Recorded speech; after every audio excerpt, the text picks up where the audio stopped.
आप देख रहे हैं IME स्टोरी टेलर। चैनल को सब्सक्राइब करें, लाइक करें और तैयार हो जाइए। छिन्नमस्ता रहस्य भाग 6। Every story has a soul, and every voice brings it to life. पिछले एपिसोड 5 में आपने सुना रुद्राह देवी मां के आदेश पर एक बार फिर दह की ओर निकल चुकी है, लेकिन इस बार भय पहले से कहीं अधिक है, क्योंकि साधक कालीकृष्ण बाबू ने उसे स्पष्ट चेतावनी दी, सीधे जमींदार के घर मत जाना। रुद्रादह तक तो छिपकर पहुंच चुका, लेकिन गांव में कदम रखते ही उसका रहस्य उजागर हो सकता है। और सबसे बड़ा सवाल, जिस तांत्रिक ने गिरिजा शंकर को बचाया, क्या वह सच में रुद्रा का भला चाहता है या उसके मन में कोई और ही भयावह उद्देश्य छिपा है? आइए शुरू करते हैं आज का नया अध्याय, भाग 6। साधक मुस्कुराए। मां, वे लोग जानते हैं कि तुम मृत हो। अगर तुम चाहो तो अपने आप को कोई भी रूप दे सकती हो। गांव की साधारण बहू बनकर जाना, चेहरे पर घूंघट रखना, कोई पहचान नहीं पाएगा। रुद्रा बोली, ठीक है, यह ठीक रहेगा। अगर अभी निकलूं तो शाम तक पहुंच सकती हूं। साधक स्नेह से बोला, नहीं मां, रात पड़ जाएगी। रहस्य खोलना है तो खुद को छिपाए रखना होगा, और तुम्हारे पांव की हालत अंधेरा होने से पहले तुम दह तक पहुंच भी ना पाओगी। कल भोर में निकलना, मैं भी साथ चलूंगा। रुद्रा दृढ़ स्वर में बोले, नहीं बाबा, मैं आपको संकट में नहीं डाल सकती। आप बस आशीर्वाद दीजिए, मैं सब समाधान करके फिर आपके चरणों में लौटूंगी। साधक ने सिर हिलाकर सहमति दी। रुद्रा ने रात वहीं बिताने का निर्णय लिया, लेकिन उसके मन में लगातार घूम रहा था, गिरिजा शंकर अभी कैसे होंगे? अगर डाकिनी वर्णिनी चाहती तो अब तक उन्हें मार चुकी होती। फिर क्यों नहीं मारा? क्या वह निष्ठुर तांत्रिक गिरिजा शंकर की मृत्यु को किसी तांत्रिक विधि से रोककर बैठा है? रुद्रा ने तांत्रिक छक का एक चित्र बनाया, एक मरण जीवन चक्र का रेखांकन। वह छक देखा और पूछा, मां, यह छक बनाकर तुम क्या जानना चाहती हो? रुद्रा, बाबा, यह साधारण चित्र नहीं, यह मुद्रा छक है। इसी से मैंने महाविद्या मां छिन्नमस्ता की कुछ गूढ़ शक्तियों का संकेत समझने की कोशिश की है। साधक आश्चर्य में पूछा, तुम तो मेरी विद्या से भी आगे हो मां, मुझे बताओ। मां छिन्नमस्ता ने अपनी अनुगामिनी योगिनियों की भूख मिटाने के लिए स्वयं अपना मस्तक क्यों काट दिया? क्यों उन्होंने इतना उग्र रूप धारण किया? बाबा, यह मां की अपरंपार करुणा है। उनकी योगिनियां भूखी थीं। मां ने प्रसन्नता से अपना मस्तक काटकर अपने ही रक्त से उन्हें तृप्त किया। योगिनियां तृप्त हुईं और मां पुनः शिवजाया गौरी बन गईं। अपनी शक्ति स्वयं त्याग कर जगत को संतुलित करने वाली, इसलिए मां छिन्नमस्ता महाविद्या है। रुद्रा ने धीरे धीरे मां का वर्णन किया। प्रत्यालीढ़ मुद्रा, शरीर में जवा के फूल सी लाल आभा, दिगंबर रूप, खड्ग और अपना छिन्न मस्तक, 3 नयन, सिंहासन पर कामरत दंपति पर आरूढ़, जिससे संकेत मिलता है कामी वृत्ति पर पूर्ण नियंत्रण। मां छिन्नमस्ता ब्रह्म विद्या का तत्व है। यह तत्व कहता है, अज्ञान, अहंकार और आसक्ति, इन तीनों का वध किए बिना ज्ञान नहीं मिलता। मां का छिन्न मस्तक इन्हीं 3 गांठों के टूटने का प्रतीक है। मां छिन्नमस्ता कुंडलिनी जागरण की देवी हैं। सुषुम्ना जब सहस्रार को भेदती है, तब ऊर्जा का विस्फोट इतना प्रचंड होता है कि छिन्न मस्तक का अनुभव होता है। यह अनुभव ही तुरीय अवस्था है, जहां साधक मृत्यु से परे हो जाता है। पर मां, तुम तो एक विवाहित स्त्री हो, तुम मातृका शक्ति की उपासना कैसे कर पाती हो? बाबा, मैं विवाहिता हूं, पर अब भी ब्रह्मचारिणी हूं। मेरे पति विवाह से पहले अनेक स्त्रियों के साथ थे, इसलिए वे ब्रह्मचारी नहीं रहे, लेकिन मैं अभी भी पवित्र हूं, और इसीलिए मां की उपासना की अधिष्ठात्री भी। अब यही रुद्र मां इस अधर्म, इस रक्तपात और इस रहस्य सभी का अंत करेगी। दह के ठीक सामने एक औरत खड़ी है, लाल सफेद दूरेदार साड़ी कमर में कसकर बंधी, गांव की सादी सी बहू, जिसके सीने का आच्छादन सिर्फ वही साड़ी है, कोई ब्लाउज नहीं, और सिर पर गहरा घूंघट। पैरों में कोई नूपुर नहीं, सिर्फ लाल आलता की हल्की चमक। हाथों में लाल सफेद शांखा पोला और एक नाजुक सी नथ। वह औरत पांव पांव दह के अंदर बढ़ती जाती है, उस दह में जिसे आजकल दिलेर मर्द भी छूने से डरते हैं। वह रुकती है। चारों ओर फैली नमी, बरसात की गंध और निर्जन भैरवी सब मिलकर वातावरण को और भयावह बना देते हैं। जंगल धीरे धीरे दह के चारों तरफ फैल चुका है। दुर्गंध, गीली मिट्टी और काई। देवी छिन्नमस्ता का जर्जर चाताल तहस नहस हो चुका है। देवी की मूर्ति अब अपने मूल स्थान पर नहीं, वह खिसक कर ईशान कोण की ओर झील के बिल्कुल किनारे जा पहुंची है। पर आश्चर्य, मूर्ति जरा भी खंडित नहीं, जैसी थी वैसी ही है, मानो किसी ने उसे छुआ तक न हो। औरत पहली बार इस जगह आई है, पर बदलाव वह भली भांति पहचानती है। चारों ओर बिखरी खोपड़ियां, डाकिनी और बर्निनी की मूर्तियों के चेहरे पर सूखे खून के धब्बे, शायद किसी अंतिम अभागे शिकार के। औरत भयभीत नहीं, पर निकलने को मुड़ते ही उसकी साड़ी का आंचल अचानक पीछे से खिंच जाता है। घूंघट हटकर उसका चेहरा खुल जाता है। यह कोई सामान्य गांव की स्त्री नहीं, यह है गिरिजा शंकर की पत्नी रुद्रमा। रुद्रमा, वह पलटकर देखती है। डाकिनी की पत्थर की मूर्ति, जो विशेष समय पर कभी जीवित हो उठती है। उसकी निर्जीव उंगलियों में रुद्रमा का आंचल अटका हुआ है। रुद्रमा आंचल छुड़ाती है और तभी उसकी नजर पड़ती है। मूर्ति की दरारों में कुछ चमक रहा है। वह उसे निकालती है और चौंक जाती है। वह है देवी हिंगुला के पवित्र तीर्थ से लाई गई नीली अंगूठी। रुद्र को याद है, यह आखिरी बार प्यारी बाई के पास थी। फिर यह यहाँ कैसे? डाकिनी की मूर्ति तक कौन लाया? रुद्रमा देवी छिन्नमस्ता की ओर असहाय दृष्टि से देखती है। क्या देवी कोई संकेत दे रही हैं? वह जांचते जांचते घूंघट फिर से ठीक करती है। डाकिनी की मूर्ति के पीछे उसकी नजर पड़ती है कई छोटे पुरुष बाल, जिन्हें पेड़ की गोंद से चिपकाया गया है। रुद्र के चेहरे का रंग उड़ जाता है। काला जादू में इस तरह बाल चिपकाकर डाकिनी को अपना शिकार दिखाया जाता है। लेकिन डाकिनी का शिकार तो स्वयं गिरिजा शंकर है। तो फिर ये बाल किसके और किसने लगाए? रुद्र बालों को हटाने ही वाली थी, पर ठिठक गई। नियम टूट जाएगा। वह अंगूठी छुपाकर तेज कदमों से आगे बढ़ती है। गांव की सूनी पगडंडी पर वह धीमे धीमे चल रही है। पांव के घावों में नुकीले पत्थर चुभ रहे हैं, पर रुद्रमा नहीं रुकती। वह जानती है, किसी को नहीं तो उसके पिता जमींदार सप्तपर्णी जरूर उसकी बात समझेंगे। रुद्रमा अपने पति गिरिजा शंकर को बचाने निकली है और इस निरर्थक हत्या लीला को हर हाल में रोकना है। आखिरकार वह बड़गद के विशाल पेड़ के नीचे पहुंचती है। वहीं तांत्रिक का डेरा है। तांत्रिक उसे देखकर चौंकता है। लाल साड़ी में एक गांव की औरत इस वक्त? कौन है रे तू अभागिन? यहाँ क्या कर रही है? बाबा, क्या आप मेरी इच्छा पूरी करेंगे? सुना है आपने जमींदार के बेटे की मौत रोक रखी है। भाग यहाँ से। मैं तेरे मेरे झंझटों में पड़ने वाला नहीं। मैं साधक हूँ, मेरी साधना है। जमींदार ने जगह दी सो ठहर गया हूँ। बाकी तेरे जैसे मर्दों और औरतों के नकली दुखों का ठेका नहीं लिया मैंने। रुद्रमा नर्म स्वर में, मुझे डाकिनी लगवानी है किसी पर, उसकी मौत चाहिए। मेरे पास एक जोड़ी सोने की चूड़ियां हैं, आपको दे दूंगी। बाबा, बस मेरी मदद कर दीजिए। तांत्रिक जोर से हंस पड़ता है। मूर्ख औरत, मुझे सोना चांदी की भूख है क्या? चूड़ियां पहनकर क्या झप करूंगा? साधना तुझसे कहीं ऊंची चीज है। रुद्रमा, मैं आपकी सेवा करूंगी बाबा, आपकी साधना में मदद करूंगी। बस डाकिनी योग कर दीजिए। तांत्रिक झुंझलाकर, यह गांव पगलों से भरा है क्या? कोई डाकिनी हटवाना चाहता है, कोई लगवाना। कौन हटवाना चाहता है? कौन है वह? रुद्रमा, कौन बाबा, बताइए। और डाकिनी योग कौन करवाना चाहता है? मैं छोड़कर? तांत्रिक थक कर बोलता है। जानकर क्या करेगी? खैर, यदि तू मेरी साधना में मदद कर सके तो मैं भी तेरी मदद कर दूंगा। बहुत काम है, अकेले मुश्किल पड़ता है। क्या आप मुझे अपने चरणों में जगह देंगे? तांत्रिक, तो ठीक है, यहीं रह, मेरी सेवा कर, मेरी संतुष्टि कर, मैं तेरा काम कर दूंगा। रुद्रमा अपनी बुद्धि लगाकर तांत्रिक के डेरे में तो आ गई, लेकिन उसके मन में एक डर लगातार चुभ रहा था। वह उसकी सेविका बनकर रहने को तैयार थी, पर मन ही मन एक सवाल उसे खाए जा रहा था। अगर यह तांत्रिक उससे घनिष्ठ होना चाहे तो वह क्या करेगी? रुद्रमा एक विवाहित स्त्री है। गिरिजा शंकर जैसे भी हों उसके पति हैं, और रुद्रमा यह कभी नहीं नकारती कि वह अपने पति से प्रेम करती है।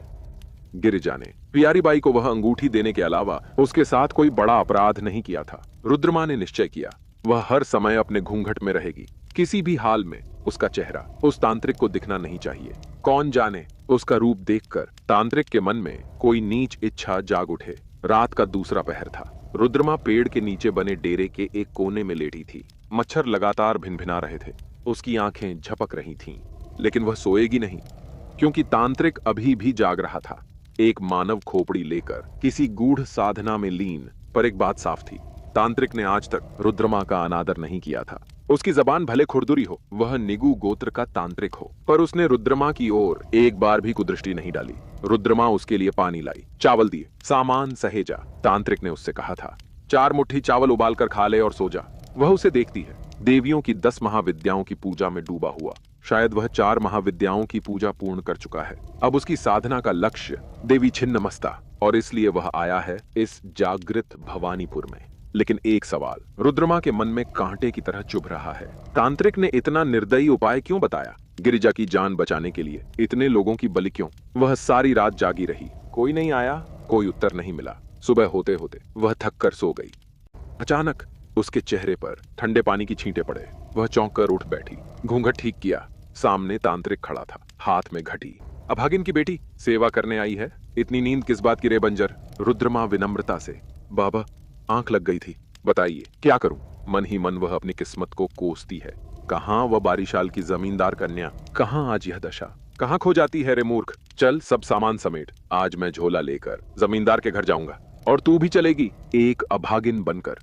रुद्रमा का दिल धक से रह गया। जमींदार के घर जाए, वहां तो लोग उसे पहचान सकते हैं, अभी पकड़ी गई तो सब खत्म। लेकिन गिरिजा शंकर को देखने की लालसा उससे छिपाई न गई। उसने धीरे से सहमति में सिर हिलाया। सामान समेटकर, पूजा स्थान साफ करके वह तांत्रिक से पूछती है, बाबा आप क्या खाएंगे? तांत्रिक हंस पड़ा। अरे तेरे घर का हैसल है क्या यहाँ? क्या खाऊंगा? हवा खाऊंगा। जा, वहां गाप फल पके हैं, खाकर मर जा। रुद्रमा की आंखों में आंसू आ गए। भूख से पेट ऐंठ रहा था। तांत्रिक ने यह देख लिया। वह और जोर से हंस पड़ा।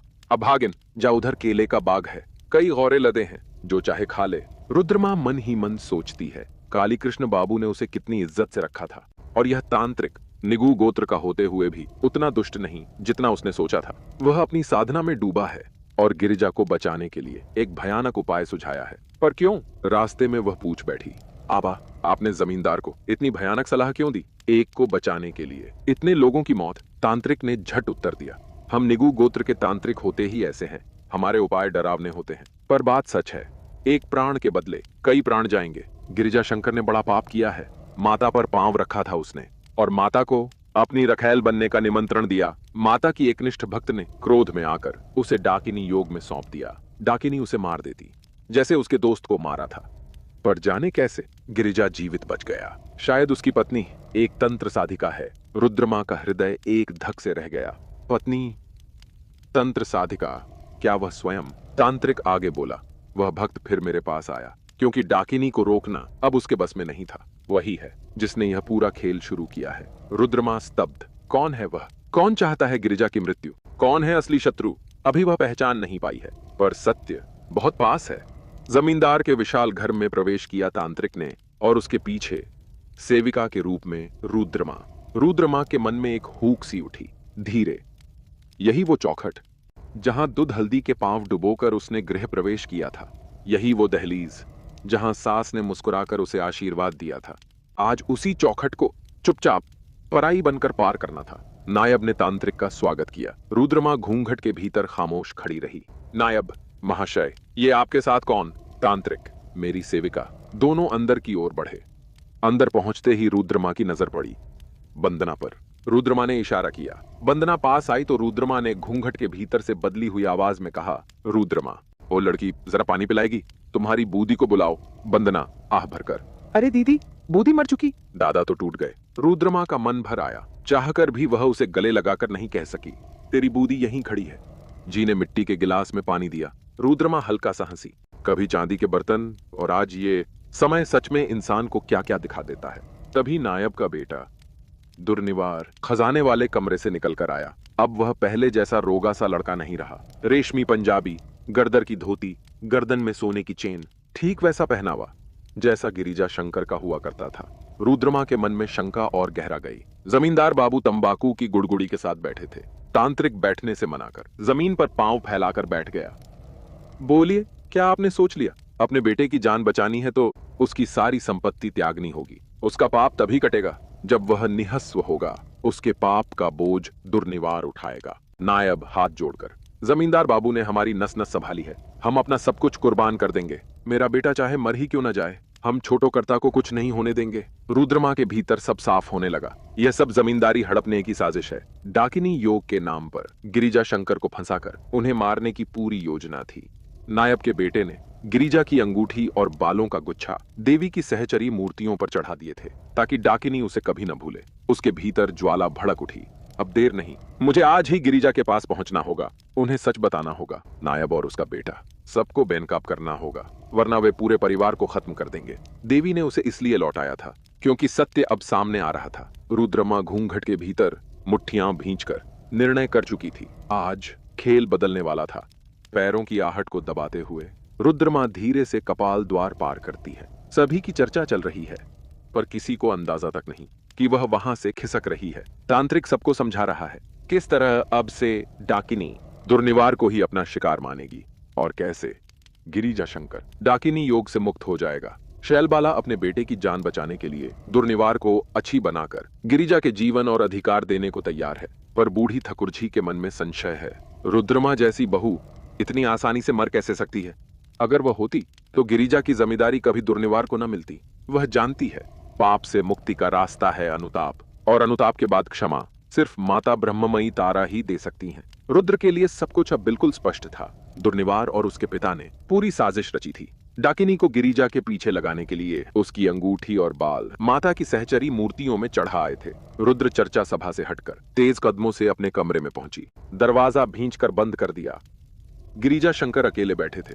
अपनी बर्बादी के हर दृश्य मानो आंखों के सामने घूम रहे हों। कोलकाता की मौज मस्ती, थिएटर, शराब, नास्तिकता, देवी का अपमान, पियारी को अंगूठी देना और फिर रुद्रमा को खो देना, आज सभी उसे अभिशप्त मान चुके थे।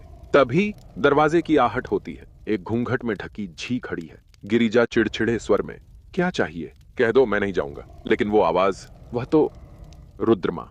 कैसे नहीं जाएंगे? यह लड़ाई अधिकार की नहीं, पाप के विरुद्ध है। गिरिजा चौंक उठा। वह आगे बढ़ा। कौन हो तुम? घूंघट हटाओ। रुद्रमा, हटा दीजिए। गिरिजा कांपते हाथों से घूंघट उठाता है और स्तब्ध रह जाता है। गिरिजा, रुद्रमा, तुम जिंदा हो? रुद्रमा, हल्की मुस्कान, हाँ, माँ ने लौटाया है मुझे तुम्हारी रक्षा के लिए। गिरिजा टूटे स्वर में बोला, मैं बर्बाद हो गया हूं रुद्र, तुम्हें खोकर सब खो दिया। रुद्रमा ने साड़ी के पल्लू से नीला अंगूठी निकाली। इसे पहचानते हो? गिरिजा स्तब्ध। ये कहां से मिली? रुद्रमा, डाकिनियों की मूर्ति से। किसी ने तुम्हारे बालों के साथ उसे चढ़ाया था ताकि वे तुम्हें न भूलें, लेकिन तुम्हारा पाप आधा धुल चुका है। तुम पछतावे में जल रहे हो। बाकी तांत्रिक विधि से मैं पूरा करवा दूंगी, लेकिन पहले दुर्निवार और उसके पिता की इस साजिश को रोकना होगा। गिरिजा बोला, तुम सचमुच बुद्धिमती हो रुद्र, अब मैं तुम्हें खोना नहीं चाहता। बोलो, क्या करना है? रुद्र बाहर निकलकर फिर सभा में पहुंची। किसी ने उसका गायब रहना नोटिस ही नहीं किया। तभी गिरिजा शंकर भी दृश्य में प्रवेश करता है। जमींदार बोला, गिरिजा, अब डाकिनी योग दुर्निवार लेगा, तुम सुरक्षित रहोगे और वह दह में भेजा जाएगा। गिरिजा शांत आवाज में बोला, ठीक है, लेकिन आज तांत्रिक को यहाँ ठहरने दीजिए। कल सुबह आप मुझे तज्जपुत्र घोषित कर देंगे। दुर्निवार आज से ही क्लम के हिसाब से सबका मालिक। दुर्निवार हाथ जोड़कर बोला, आपके लिए मैं मरने को भी तैयार हूँ। डाकिनी मुझे आपका समझकर मार देगी, फिर कोई खतरा नहीं रहेगा। पर उसे क्या पता, खेल पूरी तरह उलटने वाला है। आप देख रहे हैं IME स्टोरी टेलर, छिन्नमस्ता रहस्य।